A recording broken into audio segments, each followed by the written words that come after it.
നമുക്കൊപ്പം ചേരുന്നു advocate A റഹീം. അൻവർ ആരോപിച്ച ഓരോരോ കാര്യങ്ങൾ ഇപ്പോൾ സർക്കാരിന് ബോധ്യപ്പെടുകയാണോ? സുജിത് ദാസുമായി ബന്ധപ്പെട്ട് അൻവർ ഉന്നയിച്ച ആരോപണം സർക്കാരിന് ബോധ്യപ്പെട്ടു, ഉടൻ തന്നെ നടപടിയുണ്ടായി, സസ്പെൻഷൻ. പൂരം കലക്കലുമായി ബന്ധപ്പെട്ട് അൻവർ ഉന്നയിച്ച ആരോപണം, പ്രതിപക്ഷം ഉന്നയിച്ച ആരോപണം, അതിപ്പോൾ സർക്കാരിന് ബോധ്യമാവുന്നു. ഇന്ന് മുഖ്യമന്ത്രി പറയുന്നു പൂരം കലക്കാൻ ആസൂത്രിത ശ്രമം നടന്നു, അതിൽ സംഘപരിവാറിന്റെ ഇടപെടലുണ്ടായി, ADGPയുടെ അന്വേഷണം തൃപ്തികരമല്ല, ADGP സ്ഥലത്തുണ്ടായിട്ടും എന്തുകൊണ്ട് ഇടപെട്ടില്ല, DGP അടക്കം ത്രിതല അന്വേഷണം പ്രഖ്യാപിക്കുന്നു. ബിനോയ് വിശ്വത്തോട് മുഖ്യമന്ത്രി ഉറപ്പ് നൽകുന്നു, ക്രമസമാധാന ചുമതലയിൽ നിന്ന് ADGPയെ മാറ്റും. ഇത് നേരത്തെ അൻവറിന് ഉറപ്പ് നൽകിയിരുന്നെങ്കിൽ അൻവർ പുതിയ പാർട്ടിയുണ്ടാക്കി ഇടതുമുന്നണിയുടെയും UDFിൻ്റെയും ഒക്കെ അടിത്തറ ഇളക്കാൻ പര്യാപ്തമായ രാഷ്ട്രീയ നീക്കം നടത്തുമായിരുന്നോ? എ റഹീം. അങ്ങ് പറഞ്ഞതിൻ്റെ ആദ്യം മുതൽ അവസാനം വരെ ഒത്തിരി അവാസ്തവവും വസ്തുതാവിരുദ്ധവുമായ കാര്യങ്ങളുണ്ട്. ഏറ്റവും ഒടുവിൽ പറഞ്ഞ വസ്തുതാവിരുദ്ധമായ കാര്യത്തിലേക്ക് വരാം. ചരിത്രപരവും അതോടൊപ്പം തന്നെ വസ്തുതാപരമായും അങ്ങേപ്പോലൊരു പൊളിറ്റിക്സ് അധ്യാപകർ ഒരിക്കലും പറയാൻ സ്റ്റേറ്റ്മെൻറ്റാണ് എടുത്തത്. ഇടതുപക്ഷ ജനാധിപത്യ മുന്നണിയുടെ അടിത്തറ ഇളക്കാൻ പാകമാണ് അൻവറിൻ്റെ രാഷ്ട്രീയ നീക്കം എന്ന് അങ്ങയെപ്പോലെ മാധ്യമപ്രവർത്തകൻ എന്നതിലുപരി ഒരു രാഷ്ട്രീയ വിദ്യാർത്ഥി, രാഷ്ട്രീയ അധ്യാപകൻ പറയാൻ പാടില്ലായിരുന്നു. ഇതൊക്കെ ഇവിടെ ഉണ്ടാവുമല്ലോ, ആർക്കൈവ്സ് ഉണ്ടാവുമല്ലോ. നാളെ ആളുകൾ എടുത്തിട്ട് അൻവറിൻ്റെ കാര്യത്തെക്കുറിച്ച് നിങ്ങളുടെ ഈ കമൻറ്റ് വെറുതെ വായിക്കുമ്പോൾ നിങ്ങൾക്ക് മോശമാവില്ലേ? അതുകൊണ്ട് ഇത് തീരുന്നതിന് മുമ്പ് തിരുത്തി പറയുകയോ ഈ പറഞ്ഞ ഭാഗം അങ്ങ് തന്നെ അവരോട് പറഞ്ഞിട്ട് യൂട്യൂബിൽ നിന്ന് മാറ്റുകയോ ചെയ്യുന്നത് ഉചിതമായിരിക്കും. അത് വസ്തുതാവിരുദ്ധമാണ്, ചരിത്രവിരുദ്ധമാണ്, യാഥാർത്ഥ്യബോധമില്ലാത്ത സ്റ്റേറ്റ്മെൻറ്റാണ്. നമ്പർ 1. നമ്പർ 2, അങ്ങ് പറഞ്ഞതിൻ്റെ ഒരു പ്രശ്നം, അൻവർ പറഞ്ഞ ഓരോ കാര്യങ്ങളായി ഇതാ തിരയുന്നു. അതിന് അങ്ങ് ആദ്യം പറഞ്ഞ ഒരു ക്രോണോളജിക്കൽ ഒന്നാമത് പറഞ്ഞ താങ്കൾ പറഞ്ഞത് സുജിത് ദാസിനെതിരായ ആരോപണം തെളിഞ്ഞു, അദ്ദേഹത്തെ മാറ്റി. തെറ്റാണ്, വസ്തുതാപരമായ തെറ്റാണ്. സുജിത് ദാസിനെതിരായ ആരോപണത്തെ സംബന്ധിച്ച് അന്വേഷിച്ചുകൊണ്ടിരിക്കുന്നതേയുള്ളൂ. അദ്ദേഹം ഉന്നയിച്ച ആരോപണത്തെ സംബന്ധിച്ച് അന്വേഷണം തുടരുന്നേ ഉള്ളൂ. അത് വരുന്ന മുറയ്ക്ക് പുറത്താക്കേണ്ടതാണെങ്കിൽ പുറത്താക്കും, സസ്പെൻഡ് ആണെങ്കിൽ സസ്പെൻഡ് ചെയ്യും. അതിൻ്റെ നടപടി വഴിയേ വരികയേ ഉള്ളൂ. കാത്തിരിക്കുക. സുജിത് ദാസിനെതിരായ നടപടി വന്നത് അദ്ദേഹം അല്ല, അതാ ഞാൻ പറയുന്നത്. അതിനെക്കുറിച്ച് പറയട്ടെ, ഇടയ്ക്കറി വിടുവിക്കാതിരിക്കുക. അത് അദ്ദേഹത്തിനെതിരായ നടപടി എന്തെന്നാൽ ഇപ്പോൾ വന്നിരിക്കുന്ന നടപടി അദ്ദേഹത്തിന് ഒരു പോലീസ് ഉദ്യോഗസ്ഥന് ചേരാത്ത വിധം അദ്ദേഹത്തിൻ്റെ ടെലിഫോൺ സംഭാഷണം പുറത്തു വന്നു. ആ ടെലിഫോൺ സംഭാഷണം പുറത്തു വന്നതിൻ്റെ പശ്ചാത്തലത്തിലാണ് പെട്ടെന്ന് തന്നെ അദ്ദേഹത്തിനെതിരെ ആദ്യം പത്തനംതിട്ടയിൽ നിന്ന് ചുമതല മാറ്റി ആ നടപടികളിലേക്ക് കടന്നത്. അൻവർ ഉന്നയിച്ച പ്രശ്നത്തിൽ ഇത് നടക്കുന്നേ ഉള്ളെന്നാണ് ഞാൻ പറഞ്ഞത്. വരട്ടെ, അതാണ് അതിൻ്റെ വസ്തുതാപരമായ പിശകാണ് അങ്ങ് ചൂണ്ടിക്കാണിച്ചത്. വേറൊരു കാര്യം അങ്ങ് പറഞ്ഞത്, ഈ ADGP അജിത് കുമാറിന് മാറ്റുമെന്ന് CPIക്ക് ഉറപ്പ് നൽകി. അത് നിങ്ങൾ എവിടെ നിന്നാണ് കോട്ട് ചെയ്യുന്നത്? CPIയുടെ ഒരു പ്രതിനിധിയും ഇതുവരെ മാധ്യമങ്ങളുടെ മുമ്പിൽ പറഞ്ഞു ഞാൻ കേട്ടില്ല, പത്രക്കുറിപ്പ് ഞാൻ കേട്ടില്ല. അപ്പോൾ നിങ്ങൾ അഭ്യൂഹങ്ങളിൽ നിന്ന് വാർത്ത ചമയ്ക്കുകയാണ്. ബിനോയ് വിശ്വം ആരോട് പറഞ്ഞു? എക്സിക്യൂട്ടീവിൽ ആരോട് പറഞ്ഞു? CPI എക്സിക്യൂട്ടീവിൽ പറഞ്ഞതായി നിങ്ങളുടെ റിപ്പോർട്ടർ റിപ്പോർട്ട് ചെയ്യുന്നു. അതല്ലേ കഥ? അങ്ങനെയാണല്ലോ പറഞ്ഞതായി CPI ബീറ്റ് പറയട്ടെ, അല്ല പറയട്ടെ CPIയുടെ എക്സിക്യൂട്ടീവിൽ പറഞ്ഞതായി CPI ബീറ്റ് കൈകാര്യം ചെയ്യുന്ന തിരുവനന്തപുരത്തെ നിങ്ങളുടെ മാധ്യമ പ്രവർത്തകൻ റിപ്പോർട്ട് ചെയ്യുന്നു. അതല്ലേ പറയുന്നത്? റിപ്പോർട്ടാണ്. അതൊക്കെ നിങ്ങളുടെ സ്പെക്കുലേഷൻസ് ആണ്. നിങ്ങളില്ല ആ കമ്മിറ്റിയിൽ. എൻ്റെ കമ്മിറ്റിയിൽ കഴിഞ്ഞിറങ്ങുമ്പോൾ നിങ്ങളുടെ ആളുകൾ റിപ്പോർട്ട് ചെയ്യുന്നതോർത്ത് പൊട്ടിച്ചിരിക്കാറുണ്ട് പലപ്പോഴും. ഒരു ബന്ധവുമില്ലാത്ത കാര്യങ്ങൾ. കഴിഞ്ഞ പാർട്ടി സംസ്ഥാന സെക്രട്ടറി ആരാകുമെന്നതിനെ സംബന്ധിച്ച് നിങ്ങളുടെയൊക്കെ തന്നെ തിരുവനന്തപുരം ബ്യൂറോയുടെ റിപ്പോർട്ടർമാർ AK സെന്ററിൻ്റെ ഫ്രണ്ടിൽ നിന്ന് അലറിക്കൊണ്ടിരുന്ന് നമ്മൾ കണ്ടതാ. ആരെങ്കിലും ആയോ? ആരെങ്കിലുമാണ് ആയത്? തീരുമാനമെടുത്ത് ഇറങ്ങി മണിക്കൂറുകൾ കഴിഞ്ഞിട്ടും അവരാരും അറിഞ്ഞിട്ടില്ല.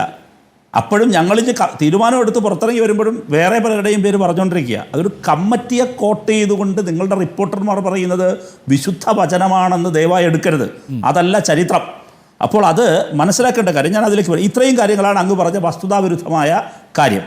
അത് ഞാൻ ചൂണ്ടിക്കാണിക്കുകയാണ്. ഇനി വിഷയത്തിലേക്ക് വന്നാൽ, ഈ ഗവൺമെൻറ് PV അൻവർ ഒരു MLA ആണ്. MLA എന്ന നിലയിൽ, അത് കോൺഗ്രസിൻ്റെ MLA ആകട്ടെ, ഏതൊരു MLA ആകട്ടെ, ഞങ്ങൾക്ക് എഴുത്തരുന്നൊരു പരാതിയെ മുൻധാരണയില്ലാതെ, മുൻവിധികളില്ലാതെ സമീപിക്കും. ഞാൻ 2 സന്ദർഭങ്ങൾ പറയാം. ഈ പരാതി ലഭിച്ച ഉടനെ തന്നെ ഞങ്ങളെടുത്ത സമീപനം അതിന്മേൽ ശരിയായ അന്വേഷണം പ്രഖ്യാപിക്കുകയായിരുന്നു. ഇനി 2, അപ്പോഴൊക്കെ അൻവർ വേണമെങ്കിൽ അൻവറിൻ്റെ ഉദ്ദേശം അതായിരുന്നില്ല. അൻവർ വേറെ ഇങ്ങനെ പറഞ്ഞ് പുറത്തു പോകാനുള്ള ഒരു സ്ക്രിപ്റ്റ് എടുക്കുകയായിരുന്നു. ഇനി എല്ലാം കഴിഞ്ഞിട്ട് ഞാൻ ഇടതുപക്ഷ ജനാധിപത്യ മുന്നണിയുടെ പാർലമെൻ്ററി പാർട്ടിയിൽ ഇനി പങ്കെടുക്കില്ല, CPM പാർലമെൻ്ററി പാർട്ടിയിൽ പങ്കെടുക്കില്ല എന്ന് പ്രഖ്യാപിച്ച് CPIM ബന്ധം അദ്ദേഹം തലാക്ക് ചൊല്ലി മാറിക്കഴിഞ്ഞപ്പോഴും പിറ്റേ ദിവസം രാവിലെ കേരള ഹൗസിൽ മാധ്യമപ്രവർത്തകരോട് വളരെ ഷോർട്ടായി പ്രതികരിച്ച കേരളത്തിൻ്റെ മുഖ്യമന്ത്രി പറഞ്ഞത് ക്ലിയർ കട്ടായിട്ടായിരുന്നു. അദ്ദേഹം പറഞ്ഞു ഇതിനകത്ത് ഞങ്ങളും അദ്ദേഹവുമായിട്ടുള്ള രാഷ്ട്രീയ ബന്ധത്തിൽ ഇത് അവസാനിക്കുകയാണ്, അദ്ദേഹം തന്നെ അത് പ്രഖ്യാപിച്ചു കഴിഞ്ഞു എന്ന് പറയുന്ന മാത്രയിലും മുഖ്യമന്ത്രി ഒരു കാര്യം കൂടി ഓർമ്മിപ്പിച്ചു. എന്നാൽ ഇതേ അൻവർ ഞങ്ങൾക്ക് എഴുതി തന്ന അന്വേഷണത്തിൻ്റെ ശരിയായ സ്പിരിറ്റിൽ മുൻപോട്ട് പോകും. ഇത് CPIMൻ്റെ ഇടതുപക്ഷ ജനാധിപത്യ മുന്നണിയുടെ പ്രഖ്യാപിത നയമാണ്. അൻവർ ഉയർത്തുന്ന രാഷ്ട്രീയ കാര്യങ്ങളെ, രാഷ്ട്രീയമായി അദ്ദേഹം ഉയർത്തുന്ന അപശബ്ദങ്ങളെ രാഷ്ട്രീയമായി തന്നെ ഞങ്ങൾക്ക് ചെറുത്ത് തോൽപ്പിക്കാൻ കഴിയും. അദ്ദേഹം ഉന്നയിച്ചിരിക്കുന്ന റിട്ടേണായി എഴുതി തന്നിരിക്കുന്ന കാര്യങ്ങളിൽ വസ്തുതാപരമായ അന്വേഷണവും നടക്കും. ആ അന്വേഷണം ഇപ്പോൾ ഇതിനിടയിൽ തന്നെ സംഭവിച്ചല്ലോ. ഇപ്പോൾ MR അജിത് കുമാറിനെതിരായ അന്വേഷണത്തിൽ വിജിലൻസ് എൻക്വയറി ശുപാർശ ചെയ്തു. മണിക്കൂറുകൾക്കകം മുഖ്യമന്ത്രി വിജിലൻസ് ശുപാർശയ്ക്ക് ഉത്തരവിട്ടു. ആരെയും സംരക്ഷിക്കാനല്ല. തൃശ്ശൂർ പൂരത്തിലേക്ക് വരൂ.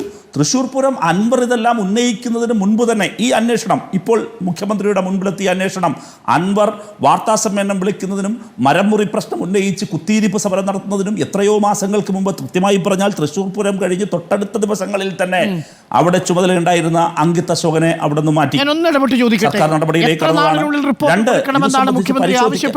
പറയട്ടെ. ഞാൻ ഒന്ന് സംസാരിച്ച് അല്ല കഴിഞ്ഞല്ലോ, ചോദ്യം കിട്ടി, മറുപടി പറയാം, അതിലും ക്ലാരിറ്റി തരാം. അതായത് ഇത് സംബന്ധിച്ച് അന്വേഷണം ആദ്യമേ തന്നെ ആരംഭിച്ചിരുന്നു, അങ്ങ് മനസ്സിലാക്കണം. അങ്കിത് അശോകനെ പുറത്താക്കിയത് ഒരു അൻവറും പറഞ്ഞിട്ടല്ല, ഏതെങ്കിലും ഒരാൾ ഉന്നയിച്ചിട്ടുമല്ല. ഞങ്ങളുടെ ശ്രദ്ധയിൽ വന്നു സംശയകരമായ ഒരു കാര്യം സർക്കാർ നമ്മൾ തന്നെ ചർച്ച ചെയ്തു. അന്ന് മുഖ്യമന്ത്രി തെരഞ്ഞെടുപ്പ് കമ്മീഷനെ ചൂണ്ടിക്കാട്ടി നടപടിയില്ല എന്ന് പറഞ്ഞു. തെരഞ്ഞെടുപ്പ് കമ്മീഷൻ തെരഞ്ഞെടുപ്പ് കഴിഞ്ഞിട്ടും 1 മാസം കഴിഞ്ഞിട്ടാണ് മാറ്റിയത്. അങ്ങ് കേൾക്കൂ, ദയവേത് കേൾക്കൂ. അങ്ങ് പറഞ്ഞ ക്ലാരിറ്റി കിട്ടി. പ്രതിപക്ഷം ഉന്നയിച്ചു എന്ന് തന്നെ ഇരിക്കട്ടെ. ഞാൻ പറഞ്ഞതിലെ വസ്തുതാപരമായ പിശകുണ്ടെങ്കിൽ അങ്ങനെ തന്നെ എടുത്തോളൂ. പ്രതിപക്ഷം പറഞ്ഞു. നമ്മുടെ പ്രശ്നം എന്താണ്? അൻവർ ഉന്നയിച്ചത് കൊണ്ട് മാറ്റി എന്ന് നിങ്ങൾ പറയാണ്. ഇനി അൻവർ ഉന്നയിക്കുന്നത് ശരിയായൊരു കാര്യമാണെങ്കിൽ അത് ഉൾക്കൊള്ളാൻ ഞങ്ങൾക്കൊരു പ്രശ്നമില്ല. പക്ഷേ ഈ പൂരത്തിൻ്റെ പ്രശ്നത്തിലെ വസ്തുതകളിലേക്ക് വരണം. എല്ലാം ഇല്ലാത്തൊരാളുടെ അക്കൗണ്ട് വെക്കലല്ലോ, അത് ചരിത്രപരമായും ശരിയല്ലല്ലോ. അൻവർ അത് അന്ന് ഉന്നയിച്ചിട്ടില്ല. അൻവർ LDFൻ്റെ ഭാഗമാണ്. അപ്പോൾ അന്ന് ആ പ്രശ്നം വന്നപ്പോൾ പ്രതിപക്ഷം ഉന്നയിച്ചു. ശരി, അന്ന് പ്രശ്നം ഉയർന്നു വരുന്നു. ഗവൺമെൻറ്റിൻ്റെ മുമ്പിൽ ആ പ്രശ്നം വന്ന ആ സന്ദർഭത്തിൽ തന്നെ ഗവൺമെൻറ് അങ്കിത് അശോകനെ മാറ്റുന്നു. അങ്കിത് അശോകനെ എന്ന് മാത്രമല്ല, ഒരു സർക്കിൾ ഇൻസ്പെക്ടറെ മാറ്റണമെങ്കിൽ പോലും അന്ന് തെരഞ്ഞെടുപ്പ് കമ്മീഷൻ്റെ അംഗീകാരം വാങ്ങണം. ആ നിയമപരമായ നടപടി മാത്രമേ താമസിച്ചുള്ളൂ. അദ്ദേഹത്തെ മാറ്റി. എന്നിട്ടോ അന്നു തന്നെ ADGP ലോ ആൻഡ് ഓർഡറിനോട് ഇത് സംബന്ധിച്ച് പരിശോധിക്കാൻ നിർദ്ദേശം നൽകി. പിന്നീടാണ് ADGPയുടെ തന്നെ പ്രശ്നം ഇതിൻ്റെ മേൽ ഉയർന്നു വന്നപ്പോഴോ DGP സമർപ്പിച്ച ഇന്നത്തെ റിപ്പോർട്ടിൻ്റെ പശ്ചാത്തലത്തിൽ ഞാൻ ചോദിക്കട്ടെ അരുൺ, നിങ്ങൾ വളരെ വ്യക്തമായി പറയൂ. ഇന്ന് വന്ന റിപ്പോർട്ടിൽ ഇപ്പോൾ 2 കാര്യങ്ങളാണ് ഇതിനിടയിൽ ഈ അന്വേഷണ പുരോഗതിയിൽ വന്നത്. ഒന്ന്, MR അജിത് കുമാറിനെതിരായ കാര്യത്തിൽ വന്ന ഏതെങ്കിലും വിഷയത്തിൽ വിജിലൻസ് റിപ്പോർട്ടിൽ അന്വേഷണം വേണമെന്നതിൽ ഞങ്ങൾ എന്തെങ്കിലും വെല്ലപ്പൊക്ക് കാണിച്ചോ? നമ്പർ 1 ഇല്ല. നമ്പർ 2, ഇന്നത്തെ വിഷയം ഈ പറയുന്ന പൂരവുമായി ബന്ധപ്പെട്ട കാര്യം, ആ റിപ്പോർട്ടിൻ്റെ ഒരു മുഖ്യമന്ത്രിക്ക് ഇന്നത്തെ നിലയിൽ പറയാൻ കഴിയുന്നതെല്ലാം ഇന്ന് ജനങ്ങളോടും മാധ്യമങ്ങളോടും പറഞ്ഞു. അതിൻ്റെ അർത്ഥം ഞങ്ങൾ സതുദ്ദേശത്തിലാണ് നീങ്ങുന്നത്. 2, ഞങ്ങൾക്ക് ഭരണഘടനാപരമായ ബാധ്യതയാണ് നിർവഹിക്കുന്നത്. കൃത്യമാണ്. ADGP അല്ലേ ഈ റിപ്പോർട്ട് സർക്കാരിന് കൊടുത്തത് ആദ്യം? ആ ADGP ഈ പൂരം കലക്കിയതുമായി ബന്ധപ്പെട്ട അദ്ദേഹത്തിന്റെ റോൾ എന്തായിരുന്നുവെന്ന് ഈ സർക്കാർ അറിയാൻ 6 മാസം വൈകിയത് എന്താണ്? അതൊരു ചോദ്യമല്ലേ? അല്ല, അങ്ങ് കേൾക്ക്. ഇത് സംബന്ധിച്ച് മുഖ്യമന്ത്രി നേരത്തെ തന്നെ ഒരു വാർത്താ സമ്മേളനത്തിൽ അത് വിശദീകരിച്ചതാണ്. ഞങ്ങൾക്ക് ഇത് സംബന്ധിച്ച് പൂഴ്ത്തിവെക്കണം എന്നാണ് ഉണ്ടായിരുന്നതെങ്കിൽ അന്ന് അന്വേഷണം പ്രഖ്യാപിക്കേണ്ട കാര്യമില്ല. കാരണം അന്ന് അന്വേഷണം പ്രഖ്യാപിക്കാൻ മാത്രമുള്ളൊരു പ്രശ്നമായി ഇതെന്ന് വളർന്നിരുന്നില്ല. അങ്ങ് കേൾക്കണം. മുഖം രക്ഷിക്കാൻ വേണ്ടി വെറുതെ പ്രഖ്യാപിച്ച ഒരു അന്വേഷണമല്ല. ഗവൺമെൻറ് സതുദ്ദേശത്തിൽ തന്നെ പ്രഖ്യാപിച്ചതാണ്. അത് വൈകിപ്പോയി എന്ന് നിങ്ങൾ ആരോപിച്ചോ?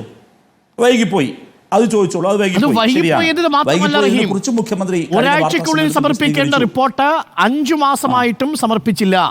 അൻവറും പ്രതിപക്ഷവും ഈ ആരോപണം ഉന്നയിച്ചപ്പോൾ വളരെ പെട്ടെന്ന് തെളിയിക്കപ്പെട്ട റിപ്പോർട്ട് സമർപ്പിക്കാൻ പറയുന്നു. വസ്തുതാ വിരുദ്ധമാണെങ്കിൽ താങ്കൾക്ക് എതിർക്കാം. നമ്പർ 3, ഈ അന്വേഷണ റിപ്പോർട്ട് സമർപ്പിച്ചയാൾക്കെതിരെ അല്ല, ഇപ്പോൾ പറയാം. DGP അന്വേഷണം പറയാം. നടത്തുന്ന അവസ്ഥയുണ്ടായി. അതിനേക്കാൾ വലിയ പരാജയമുണ്ടോ? ആഭ്യന്തര വകുപ്പിന്റെ ക്രമസമാധാന ചുമതലയിൽ നിന്ന് ഈ മഹാനെ ഇപ്പോഴും മാറ്റിയിട്ടില്ല എ റഹീം, ഈ നിമിഷം പോലും. അങ്ങ് അങ്ങ് അങ്ങ് കേൾക്കണം, ഒരു കാര്യം മനസ്സിലാക്കണം. ഈ മനസ്സിലാക്കേണ്ട കാര്യം, ഈ അങ്ങ് മുൻവിധികളോടെയാണ് സംസാരിക്കുന്നതെന്ന് എനിക്ക് തോന്നുന്നു. വസ്തുതയെ വളരെ ബുദ്ധിമുട്ട് വളച്ചൊടിക്കാനും ശ്രമിക്കുന്നത്. നോക്കൂ, അന്വേഷണം പ്രഖ്യാപിച്ചില്ലേ, അത് വൈകിപ്പോയി എന്ന ആരോപണം നിങ്ങൾ ഉന്നയിച്ചോളൂ. അത് കഴിഞ്ഞ തവണ മുഖ്യമന്ത്രിയെ സംബന്ധിച്ച് വളരെ വിശദമായി മറുപടി പറഞ്ഞാണ്. ഈ അന്വേഷണം നമ്മൾക്ക് മറച്ചു വെക്കാനാണെങ്കിൽ എന്തിനായിരുന്നു അന്വേഷണം പ്രഖ്യാപിച്ചത്? ഞങ്ങൾ പ്രഖ്യാപിച്ച അന്വേഷണമാണ് വൈകിപ്പോയത്. ഞങ്ങൾ പ്രഖ്യാപിക്കാതിരുന്ന കാര്യം, ഞങ്ങൾ അന്വേഷണം പ്രഖ്യാപിച്ചു, അത് ശരിയാണ്, അത് വൈകിപ്പോയി. അത് വൈകിയത്, അത് ഉത്തരവാദിയായ ഒരാൾ അത് അന്വേഷിച്ചത് കൊണ്ടുകൂടിയല്ലേ വൈകിയത്? കള്ളൻ തന്നെ കള്ളനെ കുറിച്ചുള്ള റിപ്പോർട്ട് എഴുതിയാൽ പിന്നെ വേഗം കൊടുക്കൂ. അങ്ങ് കേൾക്കൂ,